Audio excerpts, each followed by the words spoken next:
Hello, my friends. I welcome you all to the world of dazzling stories like the J20. Today's story would be for the young ones from ages 10 and above.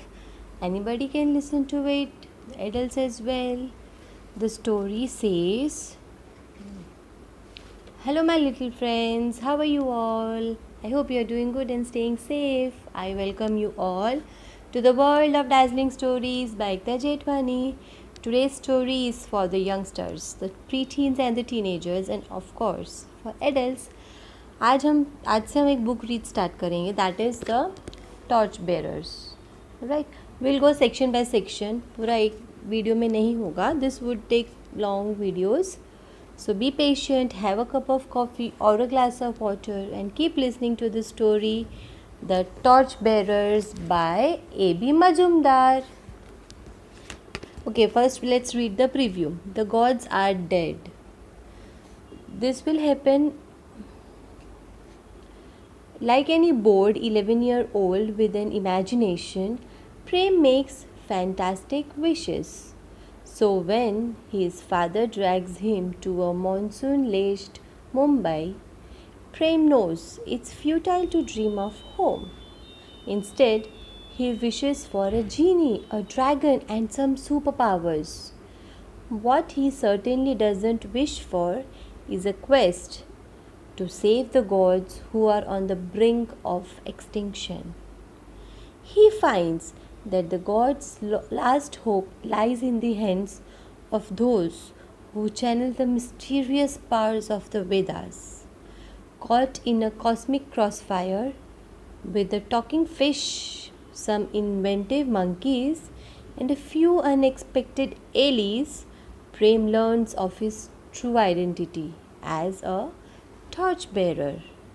Can the torchbearers stop bloodthirsty demons from getting their hands on the nectar of immortality and bring the gods back to power? So this story is very important story. It is about our culture and religion, and it definitely suits today's world, what is happening around the coronavirus and the extinction of the human being, the fear, the breeds are just vanishing.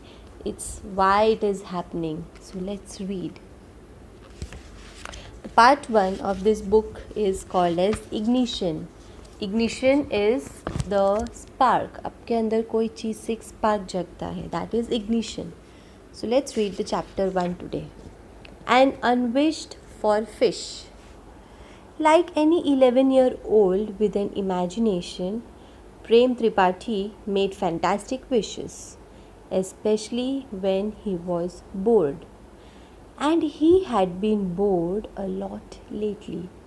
His father, a professor of ancient Indian mythology, had decided to leave his university job in America to go at an old research institute in Mumbai. After some sightseeing and a few nights spent at a nice hotel, they had come to a dilapidated old building where Professor Tripathi could bury himself in old Sanskrit manuscripts. The meaning of the word dilapidated is decayed, the old decayed building. Prem didn't understand why he had to be there instead of enjoying a typical summer vacation under the blue skies of Midwestern United States. Riding bikes, whizzing down water park slides, going on roller coasters and playing football with his friends in the backyard. Instead, his father had dragged him all the way to India and not the exotic India of the Jungle Book. I can't believe I'm here, about to be devoured by cockroaches, Prem had grumbled to himself. Or geckos. Although Prem had been born in India, his father had left with him for America after Prem's mother had passed away. They hadn't been back since then. Now, a few weeks since they landed in Mumbai, Prem had finished reading all the books he had brought with him. So he spent the morning avoiding his dad, who was probably involved in either dusting or research, and soon found himself bored, leaning against the chalky grey wall surrounding the institute, watching the monsoon clouds roll in. Seeing the blue sky suddenly covered in storm clouds made him scowl. Just like my life, he mumbled. Prem glowered up at the sky. What is glowered up? Glowered up means just looking at the sunken look. The air seemed to hold its breath, and even the stray dogs stopped barking for a moment. Then, with a faint flash of lightning and a distant rumble of thunder, the first raindrop fell. Big, warm drops of water splattered into the dirt, disappearing instantly. Soon the drops darkened the ground, and puddles formed in the dust on either side of the road. So this is the monsoon, Prem said to himself as he raised to stand under a large tree. His black hair was slick in minutes. Despite taking cover, his shirt soaked through. With a shrug that seemed to say, "What's the point?" Prem stepped out from under the tree. He cupped his hand and the little rainwater filled his hands. He released the water with a satisfying splat onto the soaked ground. He did it again. With every handful of water, he made a wish. Wish, splash, wish, splash. At first, he wished it would stop being so hot. But then, he figured, why not wish big?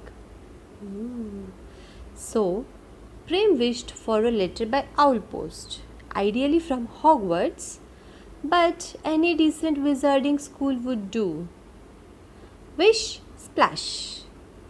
He wished for a tool booth to take him to lands beyond.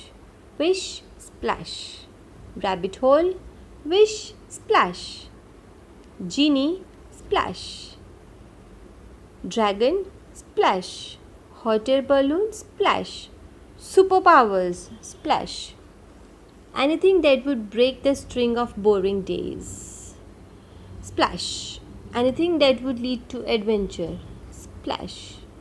The one thing that Prem was sure he hadn't wished for was a tiny talking fish. But of course, that's exactly what he's got. Oh my God. He's got a little talking fish. He had just collected yet another handful of water when a tiny fish dropped into his hands. Wish, splash, fish! It called out to Prem in a tiny voice, "Don't drop me!" Prem looked closely at his hands, still in a cup. He saw a golden fish, smaller than his fingernail, floating in his hand. He peered at the fish. It was shimmering despite the cloudy skies like a flame. The fish was moving its mouth again. Prem leaned his ear towards the fish. "I'm a fish alley in your hands. Get it?" Now the fish is introducing. "I'm a fish alley in your hands. Please don't drop me." The fish chimed in alarm. "What are you doing?" "I need to show to you my father," Prem panted. "And do you always talk like that?" "Like what?" "You'll have to be more specific."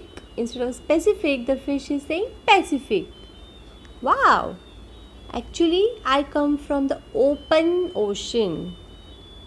Prem tried to wrap his brain around the fact that the fish was speaking to him articulately and punning a lot, just like his dad. Prem was sure that his dad and the fish would get along swimmingly. Oh, great.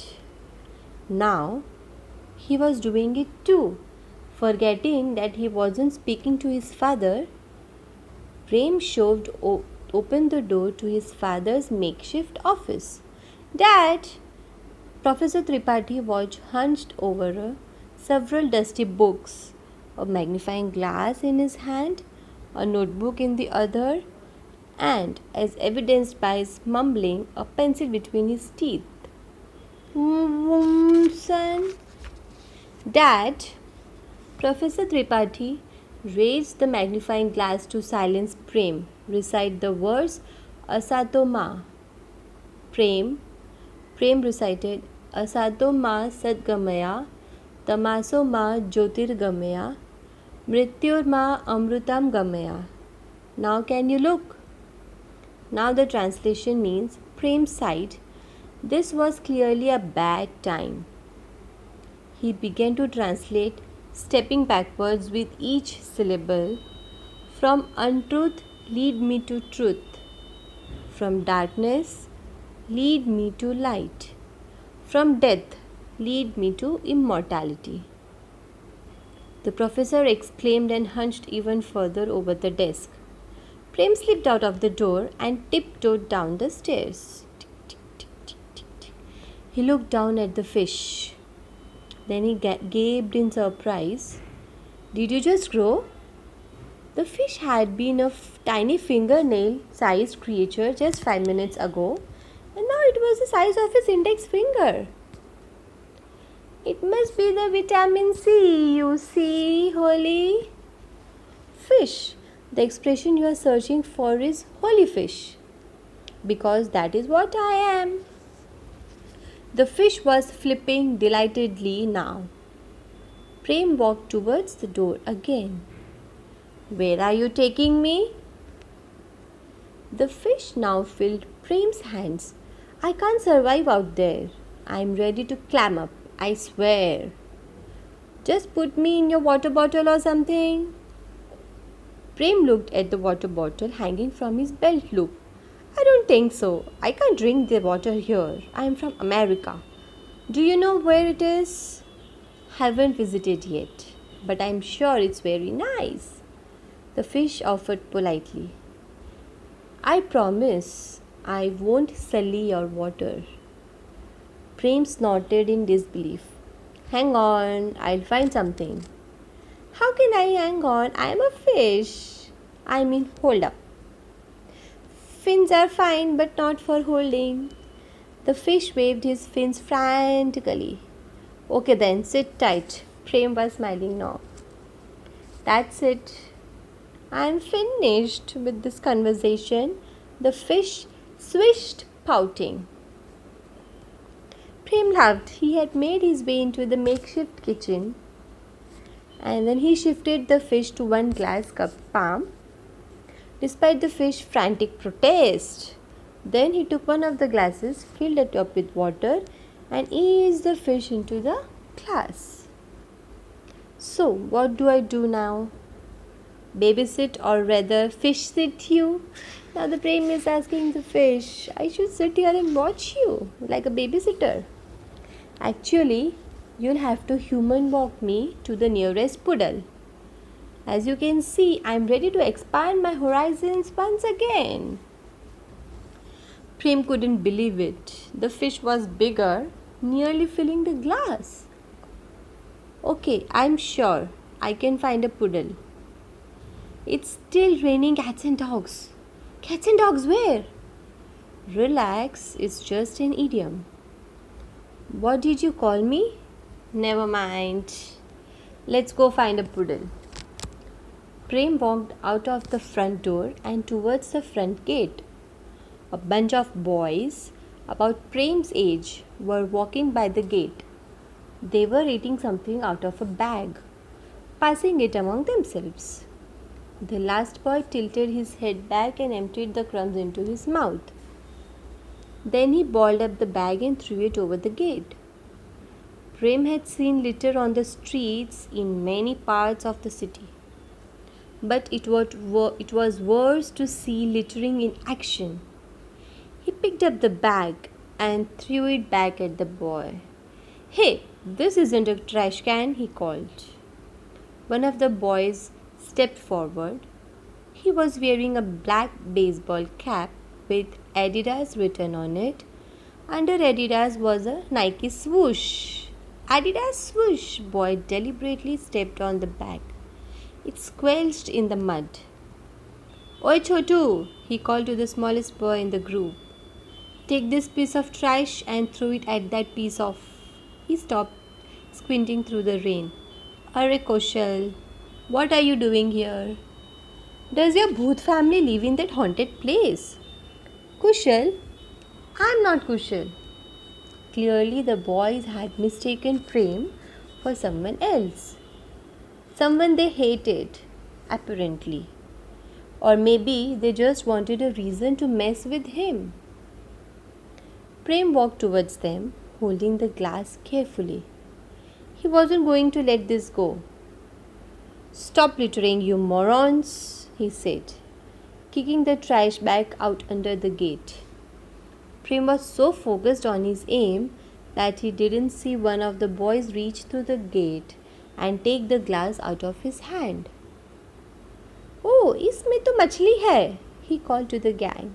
A real fish, what an idiot. Prem couldn't believe the nerve of these kids. He pulled the gate open, its hinges grating, and stepping towards the boy who had taken the glass. Give it back. Adidas swoosh let out a whistle. Ye kya? Someone has seen too many Hollywood movies lately. Putting on an American accent, are you? What do you mean? Everyone knows Americans are the only ones without accents. Wrong. It's Indians who don't have any accents. Everyone knows that, one of the other boys retorted. Keeping one eye on the glass, Prem sized up the group. The leader's fists were clenched, his feet in a wide stance. The short kid behind him idly picked his nose, but two of the bigger kids stepped to either side, forming a half circle around Prem. Why are you by yourself today, Kushiku? Where's your uncle? The boy to Prem's right asked, lazily swiping at him. Prem dodged the swipe. My uncle? What was this guy talking about? Yeah, your uncle can't protect you like last time. You're all alone today.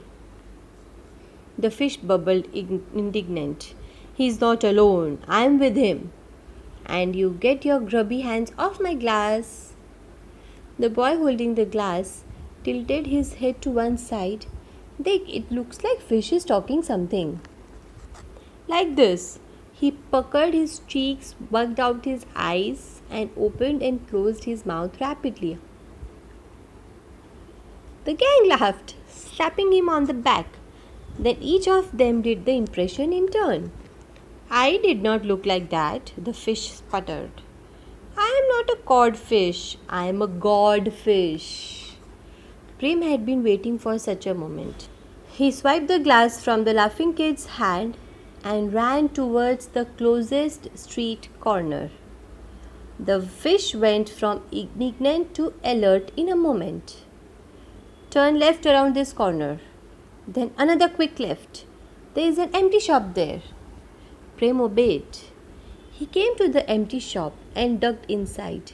You were right. But they'll come looking in here any second now. What should I do? He asked the fish after he caught his breath. Can you find us a way out? The fish asked. Prem scanned the dark room and noticed a door leading out the back. There, a back door, he pointed, and the fish gurgled. On land or in the sea, I feel much better having an exit strategy, the fish intoned. Cool, Prem whispered, marveling at the fish's easy rhyme. But he had bigger questions. What did you mean when you said you are a godfish? What is that? And why couldn't those kids hear you? They can't hear me because they won't listen to me. The fish explained smoothly. So now there's a difference. The fish said, they can't hear me because they won't listen to me. This godfish has come to Prem's hands for a specific reason. The fish wants the Prem to listen and understand the fish and do accordingly. So the fish is not going to tell anything to anybody but except Prem. So there is a reason the fish is here. So let's find out. Meanwhile, the gang had realized that the boy and the fish had escaped. They went looking. 3 of them, including Adidas Swoosh, went left, approaching the empty shop where Prem and the fish were hidden. "Come out, fishy fishy. Come out, fish boy. We just want to play with you and cook your fish. Yummy fried fish for dinner tonight." The leader's sing-song voice came from just outside the storefront. Prem backed away towards the rear exit. He eased the door open. It let out a loud creak. पुराने दरवाजे की कैसी आवाज़ आती है ना, वैसी आवाज़ आई. The fish called out instructions and Prem followed. He turned right, climbed up a flight of steps and sidled past an open apartment door. He went up another flight of steps and ended up on a rooftop terrace. He could see one of the kids peeking under a bull cart. Another was standing guard outside the empty shop where he had been hiding. The fish interrupted Prem's scan of the area. "I don't think this glass can contain me anymore," the fish gasped, its face pressed against the curved surface. Prem looked around for a bigger container. An orange bucket full of rainwater sat next to a drain and a scrub brush in the corner of the terrace. He rushed over and eased the fish out of the glass and into the bucket. Much better. The fish flipped happily. "Mil gaya, fish boy." The ringleader had come up the steps. He stood blocking the only door. "Where will you run now? I guess you could always jump." "Nah, I'd rather bite you, loser." Prem stepped forward. Adidas Swoosh was alone. It would be fairly even. Prem's pulse hammered through. He had never actually been in a fight. Uh-oh. Prem heard footsteps hammering up the stairs behind the bully. 2 of his friends emerged and stood next to him.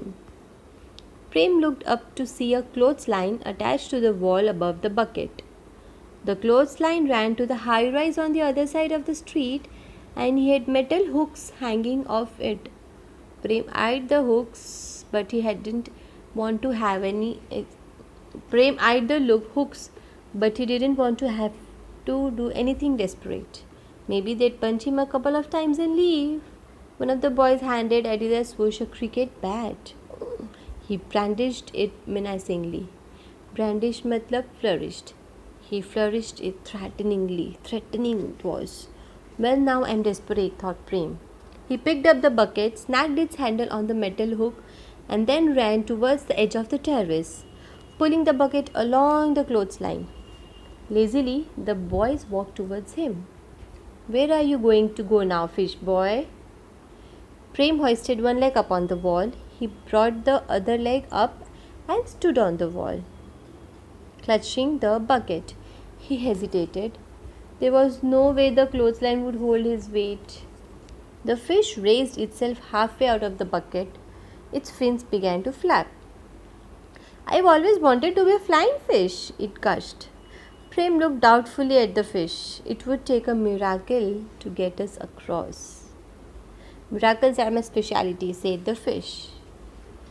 "You gave me refuge in your hands. Now, I'll repay you infinitely." "Infin? Do you see what I did there?" "Is this really the time?" Prem mumbled, looking back at the approaching boys. "Time for you to pay, fish boy," the gang leader called. "Time for takeoff," the fish announced. Prem looked towards the ground and then made himself take his eyes off the ground. He decided to focus on the fish instead. Time seemed to slow down. He marveled at the fish fins, which looked nearly transparent in the sunlight. With a loud yell, the boys ran towards him. Prem jumped off the terrace hanging from the bucket. The bucket glided along the clothesline with the fish hovering its fins a blur and Prem holding on for dear life. He sailed over the street below and through an open door on the high rise's third story.